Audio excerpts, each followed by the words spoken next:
When people quit their 9-to-5 job, they're like, I hate a 9-to-5 job. And they don't realize in entrepreneurship, it's like a 9-to-9 job. It's not the private jets, bottle service, Lamborghinis. I mean, I think entrepreneurship is a lot more about you're sitting with a ton of doubts, anxieties, fears of things not potentially working, but you're chugging along because you have a vision for what you think the world should be, and you're excited to live in that world.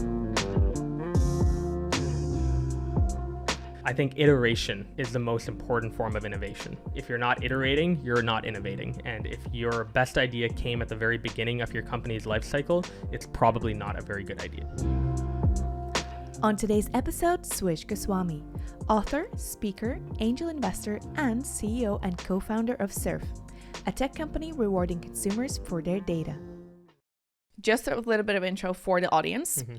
You're 25? I'm 25, yeah. 25. I know. And you're already a founder and a CEO of your company, Surf. Mm-hmm. You have your own angel fund. You're an author of a best-selling book, a 4 times TEDx speaker. Mm-hmm. You have been awarded the Startup Canada's Young Entrepreneur of the Year and UN's Outstanding Youth Leadership Awards. And I'm keeping it short. So tell me, how do you organize your time in order to be productive and to get so much done? Yeah, I mean, there's a lot going on typically in my life just around business or speaking. I mean, I'm in Europe right now for a racing podcast that we're shooting, whether it's investing, whatever it is. I really feel like the team that I have in each one of these opportunities is what allows me to like move around.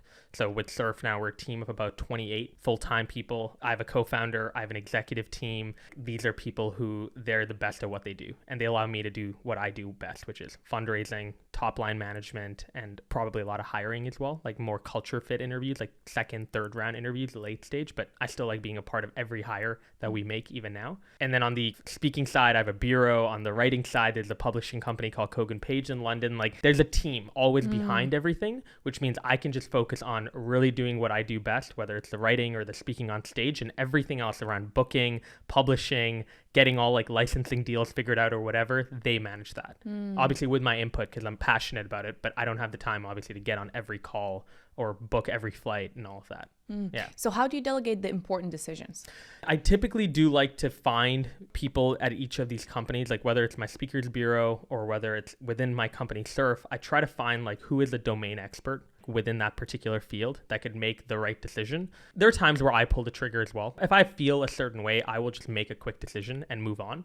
But like typically if, you know, it's a product related decision, I'll go to like my CTO, Andrew. He's in his mid 40s now, way more experience than I will probably ever be in my life. But at the same time, he's the best person to make any product decision with my input. So I'll come to him saying, I think we should do this. What do you think? He'll make the final decision and I trust him. And that's been hard though. I wasn't like always built like this. I, growing up, always felt like, again, I was the center of the universe. I had the smartest ideas. I was always like the person that had to make the final decision. And that's a very egotistical way to live. I think growing up, I realized trusting people for what you hired them to do is an incredible way to manage a team. How do you let go of that? It's tough. It's still very tough. I kid you not. It's not like, you know, you just wake up and are like, I'm just going to let go of all my pressures and passions. Is it some sort of mistakes along the line? Yeah. You have people who leave you. You have people who are like, you're too hard to work for. I've definitely had that. And even during the pandemic where we had to work virtually, then you have to figure out an entire different way to work with people because you can't be in a room with them and you can't see what they're working on. So that's where you really have to delegate. That's where you really have to be good at over communicating, whether it's through Zoom, whether it's through Slack, email, text, whatever it is. You need to trust people, but also continue to be present with your communication. So it's a very tough balance, but again, mistakes is pretty much the only way to do it. It's like even with entrepreneurship, people are like, how do you become an entrepreneur? I'm like, you just build a business, you know, and that's very stupid advice for some people, but I don't think you could go into a college right now and learn how to build a business. I don't. I think you could learn aspects of it like finance and budgeting and hiring and, you know, programming, but you can't learn actually what it feels like to be an entrepreneur until you fully dive in. So the only way to do it is to do it. Yeah. In a lot of life. I would even say with a podcast. Imagine you learned how to be a podcast host in a classroom. I mean, it's great. You might learn 1 or 2 tips, but you're going to get better by every podcast you do. Absolutely. And this makes me think of all the trainings and all the courses that are out there. And don't get me wrong, there's a place for them and they're 100%. Important and they're very valuable. But there's a thin line between just doing a million courses and being stuck in that, okay, I need to know more. Oh, I'm not yet ready. instead of just taking some sort of action that will then teach you so much quicker. And if anything, I tell people, go and try to take like that first step on your own, because courses are great to fill a gap. But you wouldn't know what those gaps are until you come in and are like, okay, I've tried this. I'm really bad at these things. I need to get better at them and consult people or get a course to help me out, right? Same thing with entrepreneurship. Like I realized being a good entrepreneur and being a good manager, two very different things. You can start an idea, you can have the vision behind it, you could have the greatest idea. But again, being a manager, letting people feel like they're part of a wider team, that they're supported, very different. So for me, I felt like growing up, I was really good at coming up with an idea and running with it and being excited about it and working harder than anyone else. But managing people, making them feel valued, making them feel like I trusted them, that was tough. And it took me a couple of years to even figure it out. And again, it's not even like I'm an expert at it now. So now, if you think about it now, would you just delegate the management to somebody else No. altogether? No, or would you no, want no, to no. become a good manager? I want to be a good manager. You got to learn the hard way. And candidly, like it's always the next step, right? If you want to build a big company, which I do, I don't just want to start a company and then let go of it and then move on. And then, I mean, people do that. It's no problem with it. But for me, like my dream is ring the bell, go public with a company. And to go public, I mean, I'm probably going to have to manage a team of 50, 100, 150, 200, whatever it is. I want to be present. I am not a CEO who I'll give you my priorities for the week and then just buzz off, you go do it, and I don't check in with you. I do try to check in with people, but again, there's a balance there. I don't also want to like overmanage you, you know, and like, what are you doing there? No micromanagement. No, it's the worst. And nobody wants to work for someone like that. And I've learned that again, the hard way. But now I'll check in with you more to be like, hey, it's been a week. How are things going? Like I'll give you a deadline. Is there anything I can do to help? And that's like the number one way to be a good manager, is to think that when you have employees, they're not working for you, you're working for them. That is the mentality you need to have when you build a team. How many people do you have working for you? 28 people full-time now on Surf. And then again, obviously the podcast, we have a team of 7, whether it's on the speaking side, there's a whole bureau, I think of like 40 people now at Speaker Spotlight, incredible people. So I'm like really just meeting a lot of people every day, typically is what my day I was going to ask you, what is your secret to create this positive, engaged, productive environment where the employees feel like, you know, they belong? Yes, I've done that 2 ways. One is I am very good at just going up to somebody and thanking them when they don't necessarily feel like they need to be thanked. I don't know if that makes sense, but I'm very good at proactively basically going up to somebody and saying, great job. And I do that randomly. Like I don't just do it for like the big tasks. I do it even for like if you sent a really good email that I'm like, damn, this like was really worded well. Great job, Jacob. For example, Jacob's one of our influencer marketing managers and he'll loop me in once in a while. And if I see that he's done a great job, I'll just Slack him or even send him a voice note. I love voice notes. They're way more personal. So that's one. And then secondly, we've actually built a culture in our team where every 3 weeks we do a hopes and fears session. So we come together. It used to be called the paranoia session, then it got taken out. I don't think that name was that great. But the hopes and fears session is basically where every person in the company, whether you're an intern or an executive or a VP or whatever, you come together and you share your hopes and your fears. 3 hopes, 1 fear. Is it all work related? It could be even personal. During COVID, we had people talking about like, I'm becoming socially awkward. I haven't talked to somebody in a while and I'm like stuck in an apartment with really no windows. That was some of our employees and I felt so bad, but I also started to build a connection that was a bit more personal with my employees to kind of empathize with them. And really like we do things like retreats, take extra days off if need be. Like we're a very chill team when it comes to even mental health. Like if you need a mental health day, we're like, go take it. There's no scrutiny. There's no like, oh, but he got one and I didn't get one. That never happens. So we're very chill that way. Again, all we require though is like, you're honest with us. Like you're upfront and honest with us. I don't like people who fake illnesses or, you know, like they're like, I have a sick day, but I'm like, wait, on your story, looks like you're partying like last night. Yeah, like what happened? I don't like that. But again, if you're just honest with us, we will support you in the same way you support us. Yeah.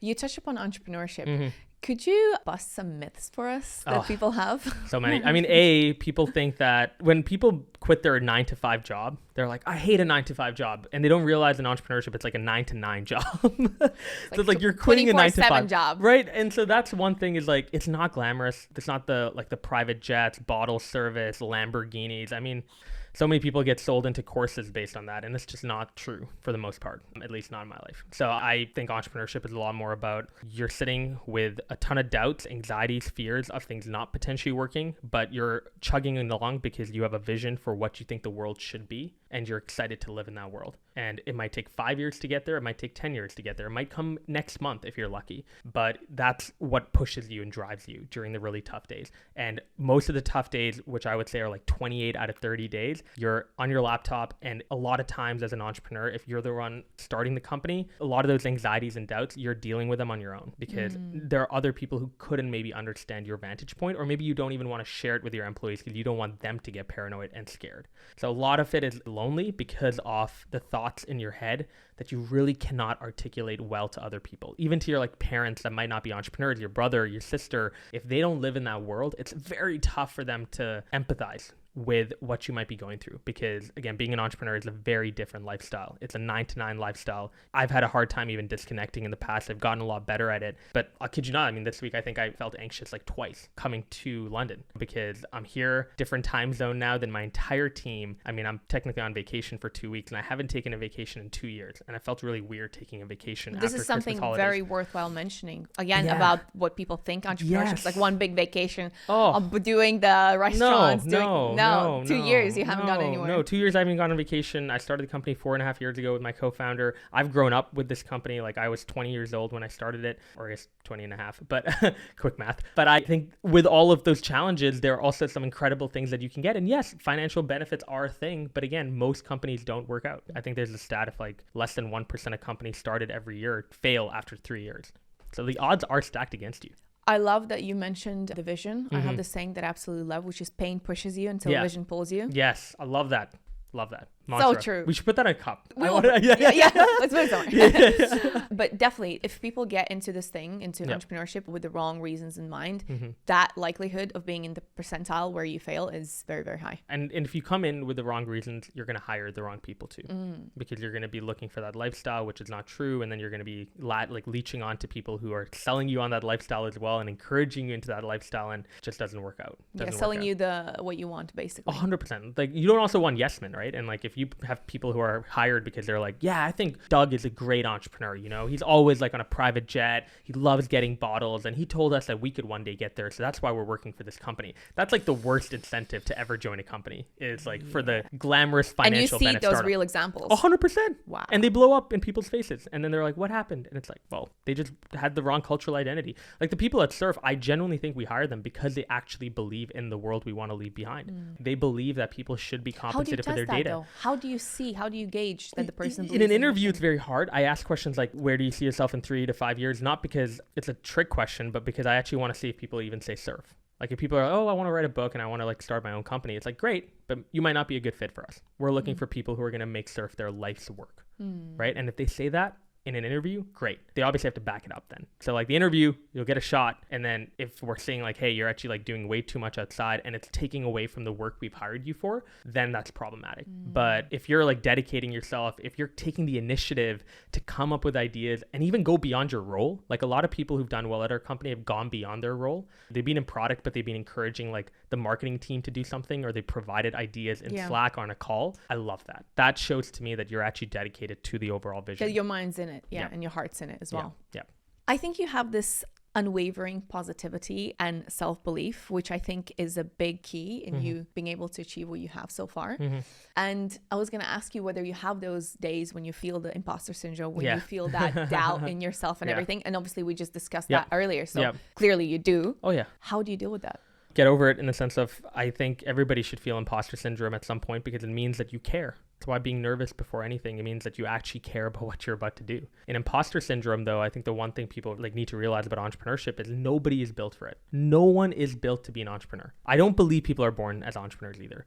I think what people are born as is curious people. Everybody, normally, if you're a baby, you're curious about the world. You are, because it's so foreign to you. Curiosity is what drives me. And as long as that becomes like a core integral part of my DNA as I grow older, I know I will always be an entrepreneur at heart, because that is the seed for entrepreneurship. If you're not curious about the world, the problems that exist in it, the solutions that potentially could address those problems, you will not be a good entrepreneur. So that's why for imposter syndrome, I might not be the best programmer. I might not be the best manager. I might not be the best salesperson, but it doesn't matter. Because for me, I'm very curious. I know I work really hard. And when I take those two things together, it builds a resilience that I don't think many people have. And that's my unique trait that I have. I think there might be a missing piece that you're Yep. omitting, which Yep. is courage and bravery. Yeah, to jump into something. Because a lot of yeah. people can work. They Yeah, can work true, hard. true. And they might even be curious, but they're afraid. 100%. And I mean, that's where, like, obviously me dropping out of college as well, like doing that after second year. I mean, I come from an immigrant family. My mom is a master's degree. My dad is a PhD. My brother has graduated top of his law school and is now a lawyer in Toronto. All very academic. No entrepreneurs in my family ever existed before me. So I was definitely nervous, but I felt in my heart that if I didn't do it, I would regret it. I'm also, by the way, speaking from a little bit of privilege because I could afford to do it as well. When I went to college, my parents paid my way through college. When I moved to New York, though, they told me that you have 1 year to be financially independent. If you don't, you need to come back to college. And again, they would cover me. So it's like a no-lose situation for me. That's why when I tell this story, it's not like I'm encouraging people to drop out, because I realized that I was privileged as well to be able to do that. To have your parents' support. Yeah. Yeah. Your entrepreneurial journey started very early. Yes. Were you 6 years old? I was 10 when I built the hovercraft. I mean, I've just been very curious throughout. I've had a book of I was listening to ideas. another podcast that you did, Yeah. and you said that at 6 years old you started Writing you were having ideas. ideas. I had a book and it started when I was 6, and I still have that book actually in Calgary, which is nice, but it's like now a big journal with a bunch of ideas that I scribbled down. A lot of them are so futuristic. I used to watch a lot of movies and I'd come away with ideas and be like, I think that could be a great product or a great idea. Okay, let's just pause for 1 second. Yeah. Where is the flying hoverboard? No, I know. I don't have it anymore. I sold it, which was nice. We built it when I was 10 and sold it to a classmate. And with the money that we got, I think it was like probably $150, $200. I was able to put that towards the Nintendo DS. And that was probably the best purchase I made. It was when the new Super Mario Bros. Came out. Age of Empires came out on the DS, and I was like blown away. It was my first gaming console as well. And the fact that like I had bought it meant that my parents were like, fine, whatever, like use it. But otherwise they were very like strict on me not really gaming much. If you look back from where you are now to your entrepreneurial journey, what were the crucial points that really helped you to be where you are now? In high school, so this would be like when I was 16, 17, I joined a program called Junior Achievement. And that was really cool because we built a custom lapel pins company. It was called Tracy's Pins. The founder was Tracy. Kind of interesting now that I think about it. But I was a VP at this company. It's like a bunch of students come together and they build a company for 6 months and you sell and then whatever. And that was really cool because I got to dip my toes into entrepreneurship in a more controlled environment, learn a lot about what it took to run a business. Tracy was actually like a repeat founder in that program. So she taught me a lot as well, which was great. And that was, I think, a good inflection point because up till that point, I had ideas, but I never actually thought that you could be an entrepreneur unless you came from like a lot of money, which like, again, I came from a well-to-do family, but I didn't come from a rich family for sure. And then I also thought being an entrepreneur meant that you had to first, again, have a lot of capital. So like I had to be a lawyer first, work like 10 years, and then I could start my company. So like once I built this very small project in Calgary under this program, Junior Achievement in high school, I started thinking like, entrepreneurship could actually be a full-time career that I pursue now in high school or in college or after college. But like I don't have to wait 10 years when I'm in my 30s to build a business.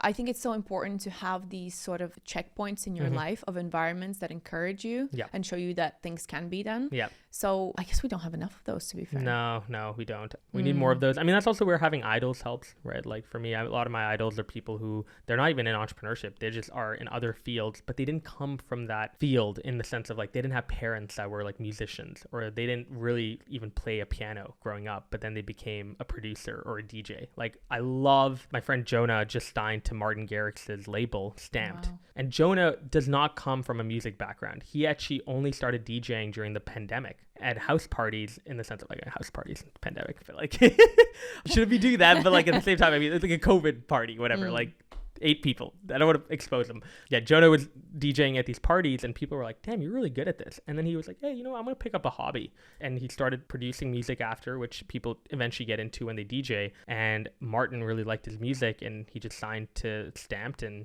released actually a single today, called Shakes, which I love. Incredible. And I love stories like that. People who like found a hobby, they went all into it because they cared about it. They didn't come from that background at all. They figured it out. And again, they saw the success from just their commitment to pursuing it to the highest level possible. Yeah.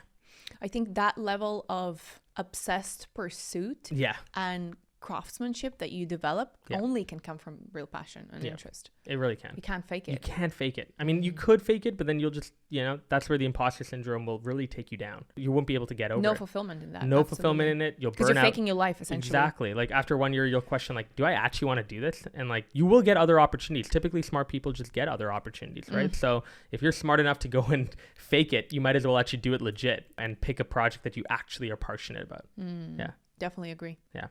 A little bit off topic, but are you familiar with 80-20 rule? Is that the Pareto Principle? Yes. Yes, I am. So in that case, what is the 20% of things that you do that are accountable for 80% of your success in career?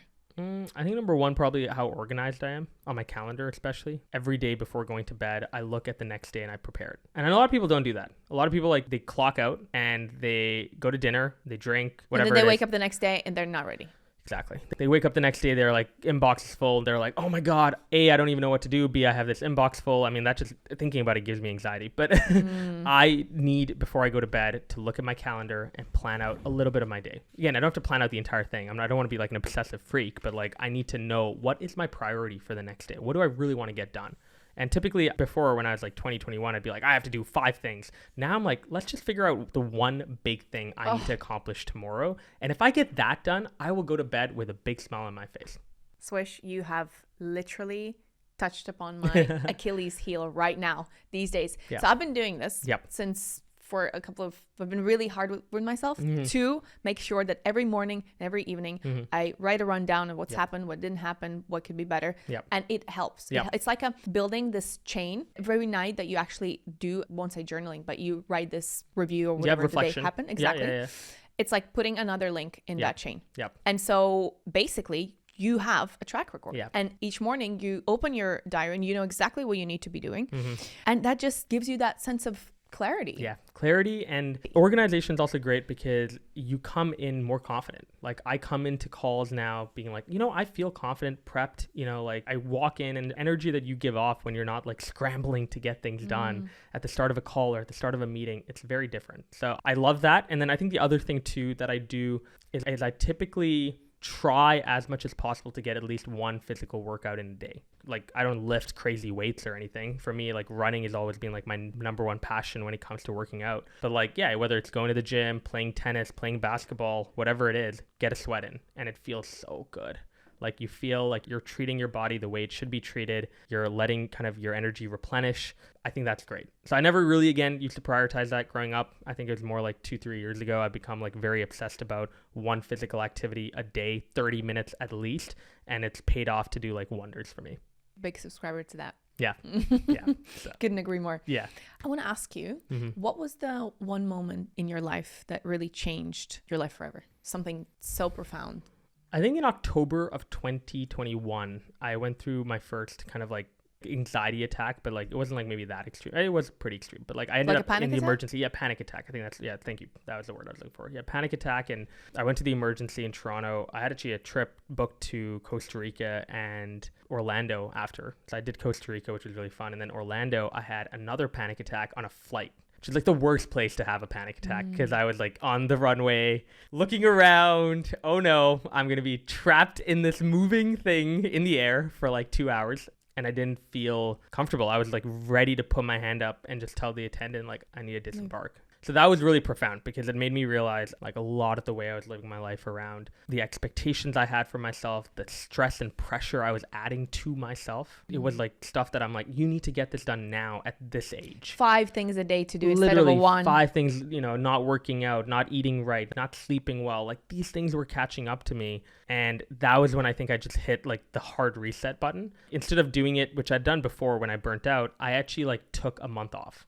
I literally took a whole month off. I did not do work. Phone switched off? Not phone entirely switched off. My mom would kill me, but she needs to talk to me at least once a day. And I think that's always nice to just have that communication with her. But otherwise, work-wise, email-wise, just switch off entirely. And it was great. I picked up a lot of new hobbies, picked up a lot of new habits, everything I've been talking about now. I mean, I really only figured this out 1.5 years, 2 years ago.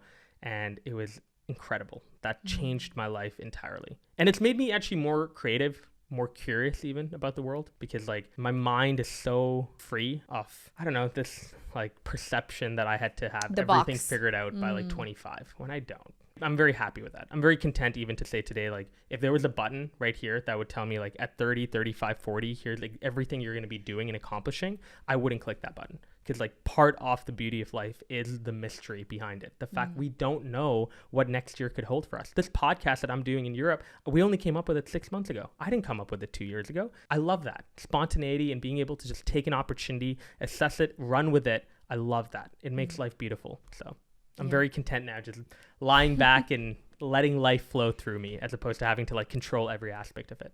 Oh, definitely. Yeah. And I love how it's those moments that where our body actually shows us that we're not, you know, like, what's going on, buddy? Exactly. There's a bit of like error light, but it's amazing because we have these mechanisms that kind of check us when we're off piste a little bit. Yeah. And I think that's wonderful. Yeah. So there's often this like bad connotation to a disease. Like you get sick and you get upset that you get sick. You're like very unhappy and you that beat yourself up and you get even more sick. Exactly. As opposed to just like, okay, I got sick. I accept it. Let's move on. It's you have to be grateful for it because it's your body showing you that something is not working. Right. Their attention needs to be brought to that area. Yep. And if you keep ignoring it, it's going to get worse. It's a wonderful reminder. Mechanism. Your body's literally trying to help you. Yeah. Yeah. So again, this is another type of thing about mindset that we need to think about, like reframe how we're looking at things. Yep. And another thing that you mentioned as well is when you took that month off, I imagine you got so much inspiration. Oh. And you just get so creative. But people sometimes they work for 2 years without a vacation, which is good, which is fine. You know, that things need to be done. But at the same time, how much more productive, how much more creative, how many more $1 million ideas would you have if you actually took that time off? 100%. And I think that's why for me also, like, I probably should have picked up on it earlier, but I realized that Christmas break, I always used to come into the new year rejuvenated. Because again, you have those 2 to 3 weeks off. You need the time off. Right? And so I'm like, why can't I do that more often now? Let me take a Christmas break every 4 months, 5 months, if I'm able to. Obviously, timing is everything. And again, like for me, over the last 2 years, even though like I might not have taken a vacation, I definitely did take a Friday off. I definitely felt like I was balancing work a lot better. Versus again, like even before October of 2021, I don't think I took a vacation since I started the company. Before I went to Costa Rica, I never took a vacation unless again, it was a Christmas holiday, which is like everybody's on vacation, but I never actually took a vacation during the work hours. And that was something that I wish I'd done. It's incredible. Do you manage, because I imagine you would have some sort of like work trips sometimes, I don't know, meeting clients, meeting sponsors. Yeah, speaking especially too. Can you combine a bit of time there? You can. I mean, this is like a good example. I think like being in Europe now for a month, I'm taking 2 weeks off work. I'm doing the podcast, which I don't really see as work. It's just fun. And I'm here like with some of my best friends, and I'm obviously going to start working again. And when I work, I'm going to be on different hours, which is a little bit stressful at times because I'm working at like 8 p.m. and 9 p.m. because I'm 8 hours ahead. But at the same time, it gives me my morning off. It gives me my afternoon off. And so I can maximize that a bit to like go and tour around, sleep in if I need to, blah, blah, blah. So there's pros and cons, but 100%. I think when I speak, when I travel, there are ways to make it work where you can also kind of take a 2-3 day vacation. But again, with vacation, by the way, you don't even need to go anywhere. Even just like turn off your laptop and like don't go on your phone that often. Take a week off and just chill at home. Read a couple books, play chess, watch videos, whatever it is, watch movies. Like that could be a vacation. It doesn't need to be in like a tropical place or a place like London or anything like that. I like that. Yeah. I like that. As long as it's something that you're doing for yourself and you're intentional about it, that's all it takes. And it disconnects you from that part of your life. So it allows you to explore everything else around you, which I love. That's where, again, even my passion for music now, which I've been actively now producing for like the last 3 months. And again, this is still very much of a hobby for me. I love it because like when I think of putting together a drum kit, let's say on my laptop, I can't think of anything else. Like I want to get it right. I want to make it sound right. And I love stuff like that just allows me to not have to like multitask like 14 different things in my head, which is what I typically do at Surf. I have like 3 things that I'm working on all at once because somebody's messaging me, I have an email I have to respond to, and I have to do something. So it's a little bit tougher to be able to like get siloed work time unless I'm blocking off my calendar, which is a really good piece of advice, by the way. Always set, you know, even like a time in your calendar where you're like heads down work. Don't let anyone book a call on top of that. But otherwise, like when it comes to music, diving, go-karting, whatever it is, stuff like that, which I'm really passionate about, it really does allow me to fully focus on it without thinking about anything else. So it's therapeutic in a way. Very therapeutic. Even doing the dishes, candidly. Like, because I want to nail the dishes. I don't want to drop the plate and ruin it. I find small therapeutic things in my everyday life, and I love that. Well, that's the thing. As long as you do something with your hands, it is therapeutic. Like, it's known to be that. It is. Yeah. 100%. So dishes, vacuuming, I don't even know, like mime. I feel like you need to give some speeches to parents and their little kids. Yeah. All of a sudden there's going to be a lot of dishwashing at home. Yeah. So you touched about surf a little bit. Walk me through the journey of how did that idea come about and what were the most challenging parts so far in building it and making it a success? We have done pretty much everything in the company, in the sense of like at the start of the company back in 2019, we had a very clear vision of like we wanted to help brands and influencers find who their top fans on social media were. The company actually wasn't even called Surf. It was called TRUFAN. That's what it was called before. I had built an Instagram account that had gone pretty viral before. It was @dunk on Instagram with my co-founder, Elliot. We had grown that to about 2.7 million followers. We had a big network of other accounts across Instagram, Snapchat, and TikTok. How did you do it? What was your strategy? It was like a 2-year play. And really what we did is we looked at like SportsCenter and ESPN. And we were like, what type of content could these big accounts not share? And there were like two things. One, they couldn't use curse words and they couldn't like use slang, which we knew slang because we were growing up in this like generation that spoke slang to each other. And then B, they really didn't have a lot of ability to share like really cool edits. So like whether it's editing a dunk and adding a really cool new rap like song to it, or whether it's taking a photo and having a sick animation on it. That's the type of content we wanted to share as well. That was very different from what all these traditional sports pages were sharing. So like now actually it's funny because the traditional sports pages are trying to do that. They're becoming more around like video edits and photo edits. And like, 5 years later. Yeah, literally, right? Like captions have like slang in it and stuff. And it's kind of funny to see that. But back in the day, 2016, 2015, not a lot of people were doing that. So it was a refreshing take on what is sports. In terms of the company then with TRUFAN, we had started with this idea, let's help brands find who their top fans were. In 2020, we realized that the world is becoming privacy conscious. You have Apple releasing their iOS 14.5 changes that have made it so that every time you download an app on your phone, you need to click I accept to getting tracked and sharing your data. And many people are clicking no, obviously. You have GDPR in Europe, CCPA in California, that's privacy regulation that tells companies that opt-in data is paramount. You need to get data from people with their explicit opt-in. You have cookies going away, third-party cookies going away on Chrome, Safari, and Firefox. And that's going to be monumental to companies to understand you outside of their website. They're not going to be able to do that anymore because they can't have a cookie that follows you around the internet. With all of these changes, I realized that companies are going to have a hard time getting opt-in data. Why don't we build a system where we can help them do that? Why don't we build a system where we compensate people for their data directly and then share that anonymized data with companies that want to understand what key audiences are doing on the internet? And so that's something we even came up with in 2020. We released our browser extension in 2021 in beta. We released publicly in 2022. And again, the reason I mention this is because it's not like I had this master plan all figured out when I started the company. We had to listen to customers, figure out where our market was going, and adapt accordingly. Yep. That's really valuable.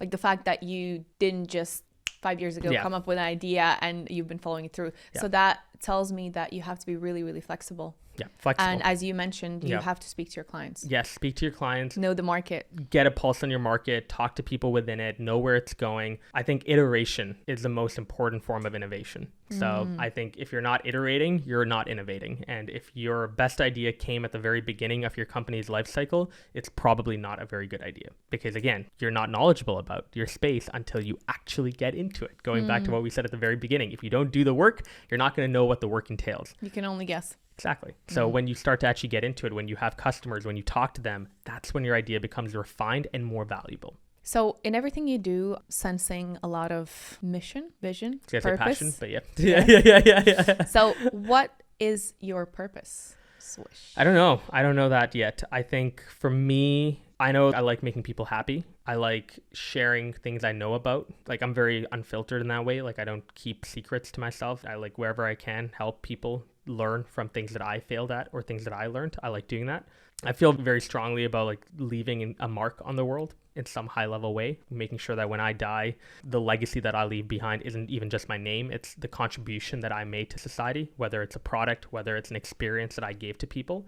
So that's stuff I know about my purpose. But again, going back to like what I mentioned about having everything figured out, I don't have a pressure right now to figure it out. I just think my passion, purpose, whatever you want to call it, is just forming as I start to get interested in more and more things and get deeper within those things. Thank you very, very much for this. No, the reason why I say thank you is because you're the first guest that actually says this. Right. And I would have expected many more people to respond this way. But it makes a lot of sense to me. It's a journey and you're in constant evolution. And sometimes you think that you know what your purpose is. And that might be that thing for the rest of your life. It could be. Some people are like that. But I feel like for most people, it's an ever-evolving thing. And I think, again, the problem with the world we live in is I think we expect people, especially like I watch a lot of podcasts and I find that guests feel pressured to have it all figured out because they're being interviewed. But like, that's not the purpose, right? Like I come here and I'll obviously share what I know, but there's also like 99% of the world that I don't know. I'm not a good cook. I don't have a driver's license. High five. Thank you. Let's go. I don't have most of my like life figured out. So I feel very happy to share that. And same thing with purpose and passion. I'm constantly figuring it out. I love that. And that really takes off the pressure also from, I think, a lot of listeners in this topic. And basically, this podcast really ties in around this question a lot. And this is what I'm really curious. And I want to hear people's journies around their purpose. So once again, thank you. Thank you for being authentic and thank you for sharing that. Let's go. I'm glad I'm different. Yes. I'd also like to speak a little bit about your speaking journey. So you had a severe speech impediment as a kid. Yes.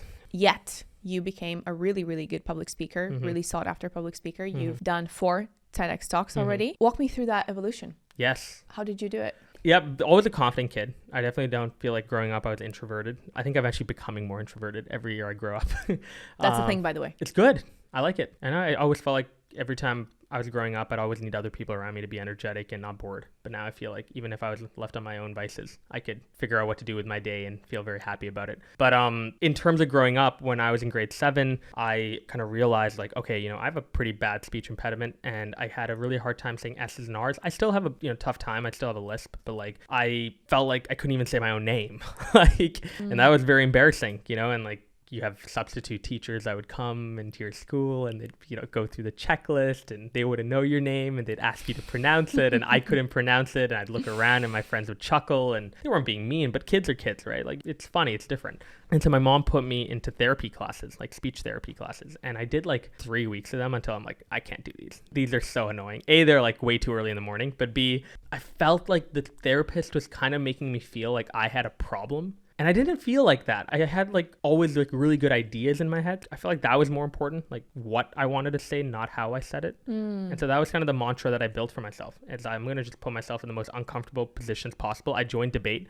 My brother at the time had just won the world championship in high school in grade 12. I was in grade 7 at the time. And I set a goal for myself. I'm like, I'm going to get to the world stage as well. And grade 10, I joined Team Canada for debate. I sadly never won. I came second, which is probably the worst thing. I wish I came third. No, it's not. It's better to come third than second, in my opinion. Like, if you're that close to winning, you should just win. But I lost to Singapore, which is where I'm born. So it's kind of sad to lose to your home country, in my home country, on the 50th anniversary of Singapore. So wow, you remember well. Oh, it is imprinted in my mind, etched literally. in your brain. That moment, because I cried. I actually went to the bathroom when I found out. With my brother, actually, he was my coach for that year. And I remember just hugging him and crying. Because I like put so much effort into debating and wanting to win. But it's good. I'm actually glad I didn't, because it just teaches you like sometimes when you really want something, it doesn't work out. But how do you like pick yourself up, move on and keep going? It's a big, big lesson I learned from that. But at the same time, with speaking, I realized I have good ideas. If I just stick to those ideas and share what I know, either through my hypotheses or through my experience, I'll be fine. And the biggest thing I like about my public speaking is it might not be like Barack Obama-esque, like really beautiful to listen to,